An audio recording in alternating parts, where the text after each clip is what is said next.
अस्सलाम वालेकुम। उम्मीद है कि आप खैरियत से होंगे। आज 1 जून की सुप्रीम कोर्ट की डेडलाइन थी कि ईमान मज़ारी और हादी अली चट्ठा जो दो नौजवान एक्टिविस्ट लॉयर्स हैं उनके केस को सुना जाए। जो प्ली उनकी है, उनके ख़िलाफ़ जो सज़ाएँ दी गई हैं उनको दहशतगर्दी की, डिजिटल वो जो एक टेररिज्म का एक हमने बनाया हुआ है मुकदमा, आजकल पाकिस्तान में बड़ा पॉपुलर है। तो उनके ख़िलाफ़ जो ये लॉ फेयर के ज़रिए बेसिकली काफ़ी अनफेयर जजमेंट पास की गई है, काफ़ी ऑब्वियस है। इसके बावजूद कि मैं उनकी पॉलिटिक्स से और उनकी एक्टिविज़म से इख्तलाफ़ करता हूँ, लेकिन पाकिस्तान में जो एक जंगल के कानून का राइज है अब, तो उसके तहत उनको जेल की सज़ा सुनाई गई। और हमारे तमाम लिबरल दानश्वर जो उनके दोस्त मेरे साथ खाते पीते भी होंगे, जिन्हें बैठते उठते होंगे, वो खामोश हैं। मजहबी तबका तो वैसे ही इनको जानता नहीं था लोगों को। तो पाकिस्तान में जो सिविल सोसाइटी और एक्टिविस्ट क्लास का सो कॉल्ड एक तबका था, वो मर चुका हुआ है प्रैक्टिकली। और 9 मई के बाद से ये मामला चलता आ रहा है। ये बात एडमिट करने को कोई नहीं तैयार, क्योंकि किसी को पीटीआई से दुश्मनी थी तो किसी को कुछ था। आपस में पेटी इख्तलाफात की बुनियादों पे, मजहबी सियासी नज़रियाती बुनियादों के ऊपर हमारी वो एक civil society activist class middle और अपर क्लासेस के अंदर से वो बट गई। और कोई यूएसएड की नज़र हो गया, कोई किसकी नज़र हो गया, और ये दो नौजवान जो हैं वो जेल के अंदर बैठे हैं। बहरहाल वो डेडलाइन दी थी सुप्रीम कोर्ट ने कि हाई कोर्ट इस्लामाबाद का इनकी सुनवाई करे 1 जून को। वो डेडलाइन नहीं उसका पास रखा गया, और अब वो 4 जून को डिले होगी ये डेट। क्यों? क्योंकि प्रोसिक्यूशन की तरफ से जो स्टेट के रिप्रेजेंटेटिव्स हैं, एफआईए के, जिन्होंने ये केस परसू किया उनके ख़िलाफ़, वो अवेलेबल ही नहीं थे, वो हाजिर ही नहीं हुए इस पेशी के लिए। क्यों नहीं हाजिर हुए? बिकॉज हमारी आला अदालतों के अंदर से अदालत उज़्मा जिसको हम कहा करते थे, और अभी भी उसका नाम for some reason supreme court है, अदालत उज़्मा, उससे बढ़ के भी अदालतें हैं, जैसे कि फ़ेडरल शरीयत कोर्ट, और उससे बढ़ के फ़ेडरल कॉन्स्टिट्यूशनल कोर्ट जो स्पेशल बनाया गया एफसीसी। ये इस तरह की जो खिचड़ी बनाई जाती है, जिस तरह के हमने माहिरीन और वकला से इंटरव्यूज़ भी किए उस टाइम पे, और उनकी राय को भी आपके सामने लेके आए अपने प्रोग्राम्स में, कि एक्सपर्ट्स कह रहे हैं, जो लोग काम कर रहे हैं, कि ये एफसीसी कोई स्पेसिफिक लीगल फंक्शन नहीं परफॉर्म कर रहा नया, सिवाय ये कि जो पॉलिटिकल और ब्यूरोक्रेटिक क्लास इस वक्त पाकिस्तान पे राज कर रही है, उसको उनके लीगल प्रोसेस में फैसिलिटेट करने का काम। इसके अलावा कोई नहीं। ये नहीं कि जो बैकलॉग है केसेस का, उसका लोड कम हो जाएगा या एनीथिंग। असल वैल्यू इसकी ये है कि उसने सुप्रीम कोर्ट की जो एक इंडिपेंडेंट, जो जुडिशल एक्टिविज़म का नाम सुओ मोटो कल्चर के नाम पे बात की जाती थी कि जुडिशल इंडिपेंडेंस जो है वो बड़ी स्टेट की फंक्शनिंग को बड़ा रोकती है। ये जी ये वो कबाब में हड्डी है जो पाकिस्तान को तरक्की नहीं करने दे रही। तो बहरहाल, not with standing by the way कि जो जुडिशल एक्टिविज़म था, सुओ मोटो कल्चर था, एक्चुअली काफ़ी ख़तरनाक था। बट उसको baby out with the bath water, जिस तरह अंग्रेज़ी में कहते हैं, कि तमाम अच्छे सिविलाइज्ड जो सेकुलर रिपब्लिक्स इस तरह होती हैं, जिस तरह पाकिस्तान एक इस्लामी सेकुलर रिपब्लिक है, उनके अंदर एक इंडिपेंडेंट जुडिशरी होती है, वो इंडिपेंडेंस किल कर दी गई है। और उसके ये आपको ट्रिकल डाउन असरात नज़र आते हैं कि वैल्यू ही कोई नहीं है सुप्रीम कोर्ट के इस फैसले की कि आप 1 जून को, हालांकि माजरत के साथ एफआईए या कोई और महकमा हो, उनकी ज़रूरत नहीं है कि एक ज़माने में कि वो सुप्रीम कोर्ट के इस तरह हुक्म को इग्नोर करें या उसको वो करें। इसका रिजल्ट क्या निकलता है? केओस। क्यों केओस? बिकॉज राइज इस्टेब्लिश्ड निज़ाम, चाहे जितना मर्जी वो करप्ट या डिसफंक्शनल हो, वो उसके नॉर्म्स होते हैं, उसके रूल्स होते हैं, उसकी रेगुलेशंस होती हैं, उसके प्रेसिडेंट्स होते हैं, वो तमाम लीगल फ्रेटर्निटी के अंदर सेट हुए होते हैं कि यार ये रूल्स ऑफ द गेम है, ये रूल्स ऑफ इंगेजमेंट है। अब आप उन रूल्स को, उस सांचे को तोड़ रहे हैं। जैसे हमने सियासी सांचे को तोड़ा हमारी रियासत में, कि प्रोजेक्ट इमरान बनाया, इमरान खान साहब उभर के आए, और उनके अंदर ख़ुद भी मेरिट्स थे, वो बहुत पॉपुलर तरीन फिगर है पाकिस्तान की तारीख के, और वो पीटीआई का क्रेज़ फैला, और वो सारा बताया कि सब चोर हैं सिवाय पीटीआई कर, वो सारा कुछ हुआ, और वो प्रोजेक्ट पीटीआई को हमारी सियासत ने बंद कर दिया, सियासी सांचा तोड़ दिया। वो मिसाक जमहूरियत, वो सारा प्रोसेस जहाँ सिविल हाकमियत और ये और फलान और टीम टूट गया। अब सब कोई कहता है मैं अफ़गान हूँ, कोई कहता है सिंधी देश जो है वो तो बाबा फ़िरौन के ज़माने से है यार, हम तो कौन सी कदीम कौमियत है। कोई कहता है बलोच जो हैं वो पता नहीं 3 मुल्कों में फैली हुई कौम है, और हाई सारे मुल्क के एक टुकड़े हमारे, हम तो कुर्दों की मिसल है, एंड सो। और पंजाबियों को भी सबक बताया जा रहा है कि हम रंजीत सिंह की औलाद, और ये सब, ये चीज़ें सारी इंटरकनेक्टेड हैं, इन्हें एस्केप नहीं किया जा सकता। जितना मर्जी हम चाहें कि हम जो है वो इन बातों से भाग जाएं, वो भागा नहीं जा सकता। क्यों?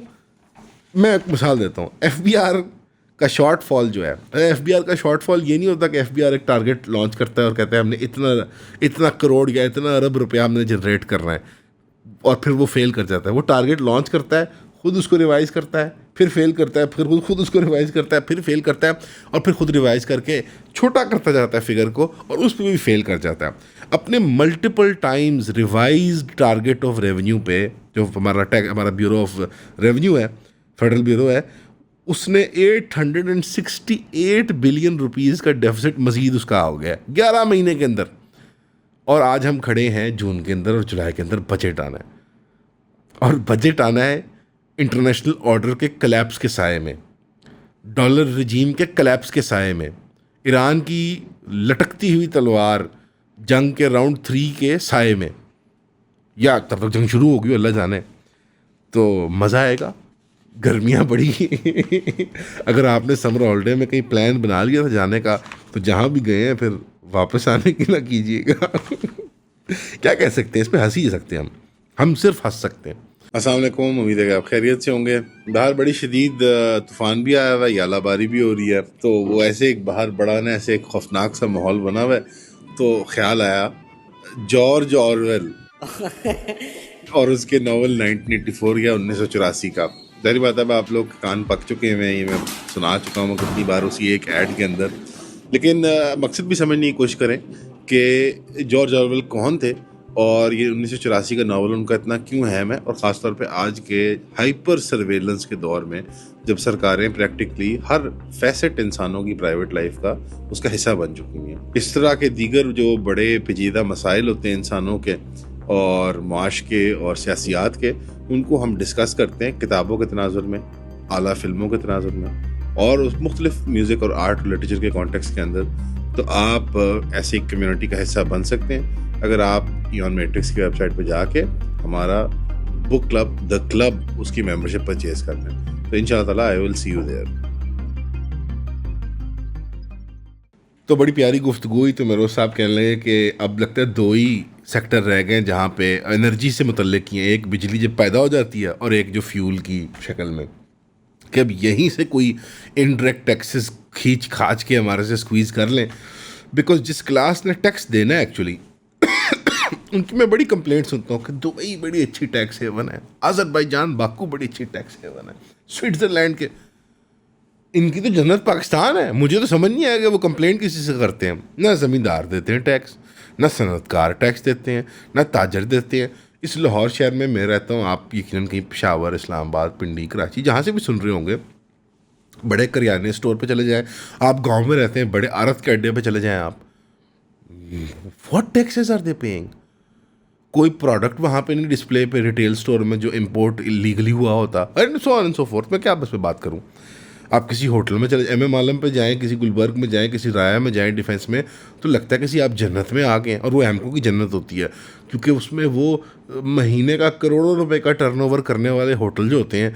अगर नहीं, मैं एफबीआर को मशवरे नहीं दे रहा कि आज जाके इस इंडस्ट्री को भून दो, प्लीज़ खुदारा डोंट मिसकंस्ट्रू जो मैं बात कर रहा हूँ। मेरा पॉइंट ये है कि अपर क्लासेस हमारी टैक्स नहीं देती। वो जो खकान अब्बासी साहब वाली बात होती है, यार फाइलर तो समझ आती है, नॉन फाइलर की होता है कि ये गाड़ी पर टैक्स इतना फाइलर का और नॉन फाइलर का इतना। इस तरह ठगा पंजा जो मार लेती है एफबीआर से, मार लेती है जो एक्चुअल टैक्सेबल इनकम की ब्रैकेट्स में। जो सबसे अमीर कौन है पाकिस्तान में? बैंकर। वो इंडस्ट्रियल हब हमारा, वो इंडस्ट्रियल फैमिलीज़ जो बैंकिंग में स्प्रेड हुई हैं और स्टेट के साथ उन्होंने कलूजन की है ये बैंकिंग वाली शरारत करके, वो सबसे अमीर है। मैं देखता हूँ कितना टैक्स देते हैं। हमारी सियासी क्लास, हमारे रिटायर्ड मिलिट्री और सिविल ब्यूरोक्रेट्स, आप उनके टैक्स देखते हैं, पब्लिकली डिक्लेयर्ड होते हैं, जाके देख लिया करें, हंसी निकल आएगी आपकी एक बारी। कई प्राइम मिनिस्टर्स हैं जिनसे ज़्यादा टैक्स मैंने दिया हुआ है एज ए 22-23 ईयर ओल्ड। तो ये कोई आप हैरान मत होइएगा इस बात से कि आप भी किसी प्राइम मिनिस्टर से ज़्यादा टैक्स देते हो। तो ये शॉर्टफॉल जो है ये कनेक्टेड है कि जब आप इंस्टीट्यूशंस को, सिविल हों, सरकारी हों, माशरती इंस्टीट्यूशंस को जब तोड़ी जाते हैं ना, आप जब बरेलवियों को कहते हैं कि नहीं टीएलपी नहीं चलेगी, तुम्हारी इज्तमाही सियासी आवाज़ जो बनी एक जमात ये बंद, आप पाकिस्तान की मिडिल क्लास कहते हैं कोई पीटीआई नहीं, कोई निशान नहीं, दफ़ा हो जाओ, भाग जाओ यहाँ से सारे के सारे। करते करते करते करते आप ऐसी स्टेज पे आते हैं कि आपको टैक्स कोई देना नहीं चाहता, हम माचिस की डिब्बी पे, सिगरेट पे आप ले लें या किसी और बोतल चिप्स पे ले लें, सो ले लें, तो फिर वो दो चीज़ें जो रह गई हैं, एनर्जी जो प्रोड्यूस्ड है और एनर्जी जो लेटेंट है, यानी फ्यूल जिसने भी फट के उसमें से एनर्जी निकलनी है, उस पर आप टैक्स ले लें, सो ले लें। और उस पर भी आपने रिस्पॉन्स देखा आवाम का कि जब हमारी स्टेट ने नाजायज़ टैक्स किया, बहुत से दानश्वर कह रहे कि क्या स्टेट फार्मर्स बंद हो गए। जब बंद होना नहीं शुरू हुआ था हमारे यहाँ, या तब कीमतें बढ़ना शुरू हुई थी, याद किया करें तो, क्योंकि दिहाड़ी लगानी होती हमारी स्टेट ने, उस टाइम पर भी आपसे वो कर लिया। तो उसका रिस्पॉन्स क्या दिया, विद इन 1 मंथ पाकिस्तान में यूनिक रिपोर्टिंग है, आप पढ़ ली जाके अखबार में, कि ओवरऑल डिमांड फॉर फ्यूल गिर गया। इस किस्म की आप समझ लें कस्तपुरसी बदहाली है। और तब मैं पिट रहा था जंग के स्टार्ट में, आपको याद है कि पता नहीं आप लोग देखते हैं प्रोग्राम मुस्तकिल रेगुलर, कि कुवैत में हम क्यों रोटियां भेज रहे हैं, अनाज मत भेजो। जब दुनिया में 15%, 20%, अब तो कह रहे हैं 50% के करीब फर्टिलाइज़र शॉर्टेज आने वाला है, और हम अनाज पैदा करने वाले मुल्क हैं, एक्सपोर्ट मत करो। शुगर माफिया को रोक दो, गंदम माफिया को रोक दो, अफ़गानिस्तान से तिजारत खोलो। अनार रुल रहा है, आलू बुखारा रुल रहा है, उनका फल रुल रहा है, हमारा आम रुल रहा है, and so on and so fourth. ये बातें की तो बड़े साथी नाराज़ हुए, बड़े दानिशवर रहो, ये आप क्यों हमारी एक्सपोर्ट हो, अच्छा वो balance of payments, balance of trade, oh that's very nice. Economics पढ़नी होती, आके इतने बड़े मुंह मगरमच्छ वाले खोल के बैठ जाते हैं हमारे दानिशवर। तो हमने खाना भेजा। अभी जुलाई का बजट आएगा, मैं आपको, मेरे मुंह में खाक, आपके मुंह में घी शक्कर, मुझे बताएं ये 25 रुपये की, 18 रुपये की, जितने की भी ये सब्सिडाइज करती है, ये कैसे रोकेंगे रोटी? कौन सा तंदूर लगाएगा वो रोटी? स्टेपल डाइट है हमारी कौम की रोटियाँ। और वो मरोज़ भाई ने मुझे लतीफ़ा बताया था, क्योंकि उनकी फैमिली में वो रेस्टोरेंट टूर का बिज़नेस भी है, होटलिंग वगैरह का, कि उस पर अगर रोटी पे पानी के साथ 2-3 तिल भी चुपड़ दिए जाए ना, तो उसको स्पेशल रोटी कंसिडर किया जाएगा, तो वो उस सब्सिडाइज ब्रैकेट से बाहर आ जाएगी। तो ये वो बात है कि जब नेपोलियन ने ब्रिटिश के बारे में कहा था, they are a nation of shopkeepers, दुकानदार हैं, और इकोनॉमिस्ट और अर्ली पॉलिटिकल साइंटिस्ट ब्रिटेन को डिस्क्राइब करते थे कि nation of thieves and pirates है, स्मगलर्स। क्यों? क्योंकि एक कंपनी बहादुर का राज था ब्रिटिश एम्पायर पे, चोक होल्ड था ब्रिटिश पीपल के ऊपर। आपको लगता है ना कि उन्होंने हमारी वो तिया पांचा की हमें लूटा है, उन्होंने बरतानवी लोगों को भी लूटा है। ईस्ट इंडिया कंपनी में सबसे पहले उनकी ज़मीनों पे कब्जे हुए हैं ब्रिटिश राज की तरफ से, जो नेटिव लोग हैं गोरे। और माचिस की तीली हो, जैम की पोटली हो, शरबत कुछ भी हो, इंपोर्ट करना है, जराबें एक्सपोर्ट करनी है, तो ब्रिटिश राज का बजरिया है ईस्ट इंडिया कंपनी बहादुर चोक होल्ड था। तो जब आप ऐसे कवानीन बनाते हैं, ऐसे इकोनॉमिक इन्वायरमेंट क्रिएट करते हैं, तो फिर आप जुगाड़ू कौम पैदा करते हैं। हम कहते हैं ना, बड़े फ़ख्र से कहते हैं हम जुगाड़ू हैं, हम जुगाड़ू मजबूरी की वजह से। जुगाड़ू कौम वो होती है जो कानून नाफिज करने वाले इदारों को अपना दुश्मन मानती है, उनसे जान छुड़वाती है, सुरंग बिल तलाश करती है जहाँ से वो अपना काम करवा ले। हर कोई मेरा, अब क्या ट्रैफिक में क्या कहते हैं, बाप बेटी या बेटे को जब गाड़ी चलाना सिखाता है, मोटरसाइकिल चलाना सिखाता है, तो क्या कहता है, बेटा तमाम ट्रैफिक जो है वो तुली हुई है आपको कत्ल करने में, आपने अपनी जान बचानी है और फिर उनकी जान बचानी है। ये ट्रैफिक के असूल, ये जंगल का कानून, ये ऐसे नहीं है। मैं देखता हूँ नौजवान CTD CCD की तारीफ़ कर रहे होते हैं, टेररिज्म, एंटी टेररिज्म फोर्स जी, एंटी हरासमेंट फोर्स, तो यही बन गई है CCD है practically. It is women force बन गई है वो, कि जो नेफों में गोलियां मार दो घुटनों में। हमारे पॉडकास्टर, हमारे कॉमेडियन, हमारे सेलिब्रिटीज़, ओह वाह, वेल डन। हाफ फ्राई या फुल फ्राई? जनाब, क्या कभी क्राइम से रोका जाता है? क्या क्या छोटा मुजरिम जब छोटी मछली को बड़ी मछली खाती है, तो क्या बड़ी मछली कभी राम होती है? उसका पेट भरता है कभी? ये किस जंगल की अकल, कौन सी अकल है ये? तो ये सारी वो बातें लिंक्ड हैं, ये सियासी, समाजी, माशरती क्रैकडाउन, ये लिंक्ड है। और इसका एक पीछे सरगना है, वो ग्लोबल, वो वन वर्ल्ड निज़ाम। बड़ी खूबसूरत बात मैंने सुनी पिछले दिनों, मौलाना साहब जो हैं, वो खालिद अब्बासी साहब, बड़े मैं उनका बड़ा अदाओं और उनकी गुफ्तगू बहुत सहमत भी होता हूँ उनकी बातों से, सारे नहीं लेकिन बहुत सी गुफ्तगू बड़ी शानदार करते हैं वो। बड़ी अच्छी बात की उन्होंने कहा ग्लोबल विलेज है ये, ग्लोबलाइजेशन का जो प्रोसेस है अर्थ का, उसमें एक ग्लोबल विलेज बना है। तो पिंड की एक रिक्वायरमेंट होती है कि चौधरी एक ही होगा। Global village one world order demand करता है, इसको न्यू वर्ल्ड ऑर्डर कहा जाता है। याद है जॉर्ज बुश सीनियर की तकरीर हुआ करती थी कि मुझे वो बड़ी खौफनाक, मेरे से ना वो रोंगटे खड़े हो जाते हैं वो देख के, कि I envision a one world, a new world order. Bush का बाप जो था, बुश सीनियर, CIA का जो बहुत बड़ा अफसर रह चुका हुआ है, और बड़ी अजीब अजीब उसकी दास्तानें कहानियाँ कभी किसी वक्त हुए तो आपको सुनाऊंगा इंशाल्लाह। ये पूरा एक पस मंज़र है कि ग्लोबल से ट्रिकल डाउन लोकल तक कैसे हो रहा है। कोई ख़वातीन मुझे नज़र आती हैं CCTV कैमरों को तालियां पीटते हुए कि वाह वाह वाह वाह वाह, स्मार्ट सिटी, स्मार्ट सिटी नहीं सर्वेलेंस सिटी। कोई साहब नज़र आते हैं उछलते हुए कूदते हुए कि CCD ने कमाल कर दिया। CCD नहीं, गुंडा फोर्स। तो this is a entire system जहाँ पे आपकी प्राइवेट को पब्लिक डोमेन में लाया जा रहा है, उसमें आपका सेल फ़ोन शामिल है, उसमें आपकी एंटरटेनमेंट और ICT टेक्नोलॉजी में पोर्नोग्राफी फिल्म सब शामिल है, कि कुछ सब उरियाँ हो, कुछ प्राइवेट ना रहे और लोग डूंगे नहीं रहे। मैं आपको बता रहा हूँ, मैं नौजवानों को बोलता हूँ, उनमें कोई आदमी कुएँ हुआ करते थे, कुएँ हुआ करते थे आदमी, जितना दिखते थे उसमें से कई हज़ारों मील नीचे, किलोमीटर फुट नीचे वो गहरे इंसान हुआ करते थे। अब क्या, जैसे सब कचरे के ढेर की तरह बाहर सब कुछ नुमाया, कुछ प्राइवेट डोमेन होती है इंसान की, उसकी वो ख्यालात, तख़य्युल उसका, उसके उसकी उसकी वो इंसानियत आपसे छीनी जा रही है कानून के हथकंडे से, तालीम के हथकंडे से, एंटरटेनमेंट के हथकंडे से, और स्ट्रेट अप कानून नाफिज करने वाले इदारों की तरफ से। और एक ग्लोबल निज़ाम है और उसकी लिंच पिन जो है वो हमारा फाइनेंशियल सिस्टम है। ये सब पैकेज में इकट्ठे आती हैं। तो सॉरी, माजरत चाहता हूँ, मैं ठिल पड़ा था और एक वो बहुत मैं जज्बात है, लेकिन मैं 3 लेवल्स पे इसको देख रहा हूँ जो ग्लोबल एक वो चीज़ हो रही है। एक मेटाफिज़िकल या मेटा नैरेटिव लेवल के ऊपर एक रूहानी बैटल लड़ा जा रहा है ग्लोबल स्टेज पे, और मैं इसको मानता हूँ अब खुलेआम मानता हूँ, इतना कि अंदर भी मानता हूँ और अब मैं बाहर कहने को भी तैयार हूँ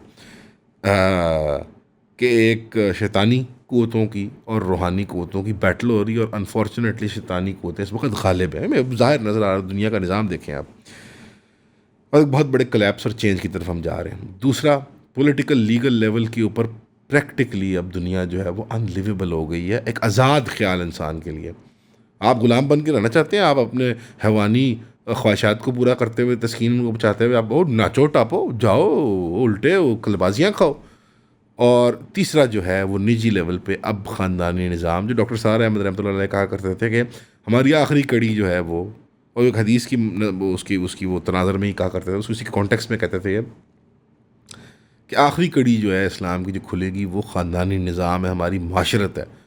और वो मेरे ख़्याल में ही वॉज़ लेट।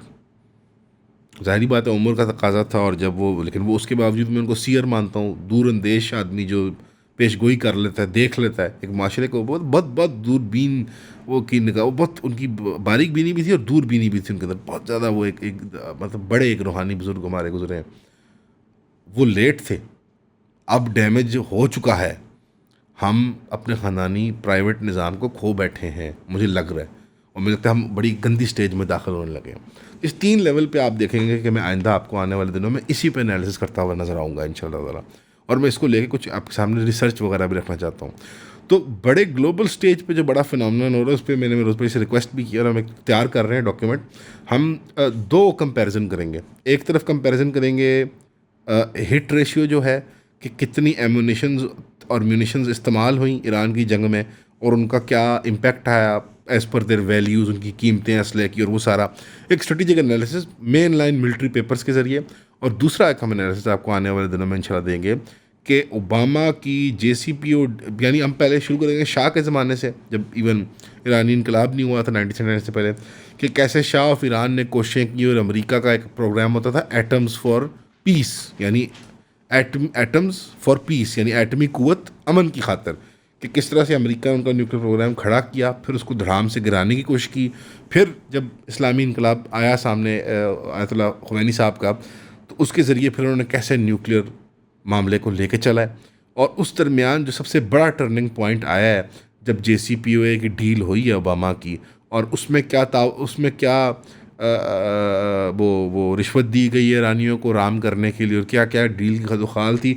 और बतदरीज बाइडन, ट्रंप, फिर बाइडन, फिर दोबारा ट्रंप, और फिर आज हम खड़े हैं जहाँ पे, इसमें क्या चेंजेस आए हैं उस कॉन्टेक्स्ट में समझ आएगा कि ईरान किस सूरत-ए-हाल में आज खड़ा हुआ है और ये किस तरह से ग्लोबल उस सीन को इम्पैक्ट करता है। इस वक्त मैं आपको इस थॉट के साथ लीव करता हूँ इंटरनेशनली कि 3 आउटकम्स हैं ईरान की लड़ाई में, और ज़्यादा भी हो सकते हैं, बट 3 मोटे मैं बता रहा हूँ आपको।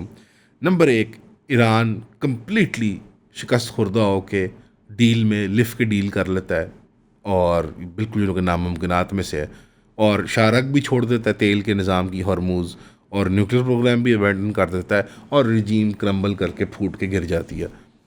Unlikely, completely unlikely scenario. दूसरा जो है वो अमेरिका तस्लीम कर लेता है कि ईरान हॉर्मूज़ का बेताज बादशाह है, और न्यूक्लियर डामाडोली को वो 6 महीने, साल, 2 साल, मैक्सिमम 4-5 साल मज़ीद डिले कर लेता है। बट आने वाली क्वार्टर सेंचुरी में ईरान एक न्यूक्लियर पावर बन जाता है, और चौथा, पांचवा बड़ा पोल बन जाता है प्लैनेट अर्थ का, यानी अमेरिका, रूस, चीन एंड ईरान। और तीसरा आउटकम ये है कि नवंबर का ट्रंप का कैबिनेट का जो वो मिड टर्म इलेक्शन है, और अक्टूबर का नेतन्याहू का ओवरऑल नेशनल इलेक्शन है, इन दोनों को कॉन्टेक्स्ट में रखते हुए नेतन्याहू और ट्रंप अपनी खालों को बचाने के लिए ईरान के साथ एक फिर बड़ी जंग में इंगेज कर जाते हैं। वो जंग लबनान से शुरू होती है कि इजराइल जो है वो शरारत ख़ारिश लबनान में शुरू करता है, और उसके जवाब में UAE को हदफ बनाया जाता है ईरान की जानब से, क्योंकि ज़ाहिर है ईरान वर्टिकली जंग नहीं लड़ सकता, वो हॉरिजॉन्टली लड़ सकता है। इंटेंसिटी वो नहीं बढ़ा सकता, वो फैलाव बढ़ा सकता है। और उस फैलाव के बढ़ाने के अंदर ख़ित्ते के 4 जो बड़े फ्लैश पॉइंट हैं। एक, नंबर 1, सेंट्रल और ईस्टर्न यूरोप, रूस और यूरोप का जो जो एक मुकाबला बना हुआ यूक्रेन और रोमानिया में पिछले दिनों आपने देखा ड्रोन गिरा तो नेटो ने वावेला कर दिया। दूसरा, मेडिटेरेनियन के अंदर साइप्रस, ग्रीस, टर्की और ये वाला सीरिया वाला मुकाबला। तीसरा, आपका हॉर्न ऑफ अफ्रीका के अंदर जो सूडान वाला मसला बना हुआ है। और चौथा, सबसे बड़ा जो है वो साउथ एशिया का मार्का, जहाँ 2 बिलियन इंसानों की जानें दांव पे है, पाकिस्तान और इंडिया, अफ़गानिस्तान, बांग्लादेश, श्रीलंका, ये वाला नेक्सस। पांचवा एक मार्का है, वो मेरे ख्याल में नहीं छिड़ेगा, बिकॉज उसको शायद पीसफुली वो रिजॉल्व करना चाह रहे हैं, वो है साउथ चाइना सी के अंदर ताइवान वाला मसला। लेकिन आने वाले दिनों के अंदर